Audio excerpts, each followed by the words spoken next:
1. Hi guys, good afternoon. So meron tayo dito na mataan ng mga tropa.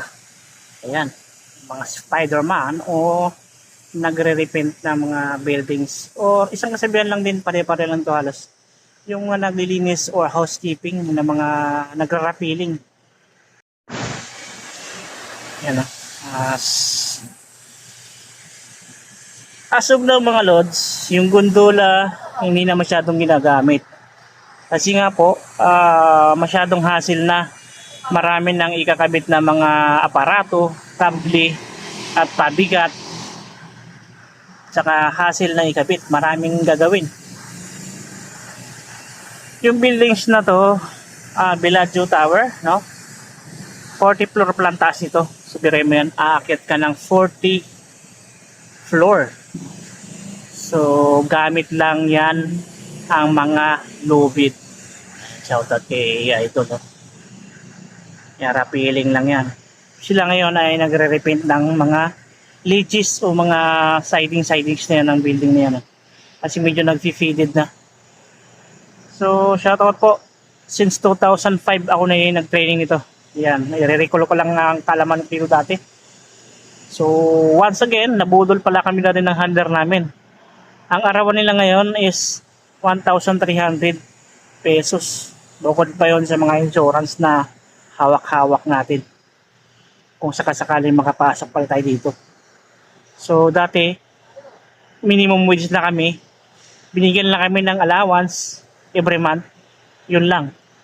Pero ngayon iba pa lang yung labanan, ano?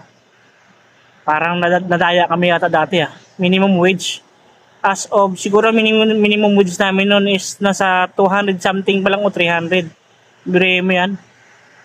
Tapos pag rappel ka ganito kataas. Pero doon sa rappelling namin is nasa ano lang, 20 floor lang yata yun. Ito 40 floor, mas mataas to. Grabe. At saka may ascending at saka descending kami noon na gamit. Ito ngayon pala sa kanila ngayon is kakaiba. Dalawang lubid lang.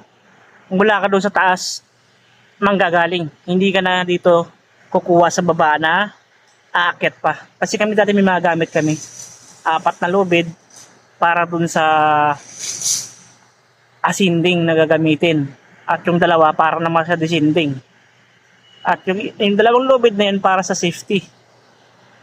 Yung sumusunod sa'yo na parang may roller na kada hila mo susunod siya para mag-stop doon siya sa dulo. Yan ang tawag doon, nakalimutan ko ng mga lode. Kaya pasensya na kayo. Pero ito update lang. Napaka-bisa ngayon ng ano nila ngayon. Isang ano lang, wala ng gadget na gagamitin o pabigat na gagamitin. Kagaya ng gondola. Sa gondola naman, safety ka naman pero napakaraming aparato na ikakabit mga lode. Taas yan, 40 floor. So kung ikaw, kaya mo bang umakyat ito? Na ganito kataas?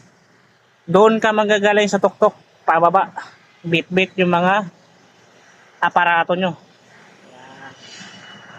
So yun, tinanong ko si kuya, yung oras pala nila ngayon, isang akyatan lang sa umaga, tapos sa hapon, uwi na sila.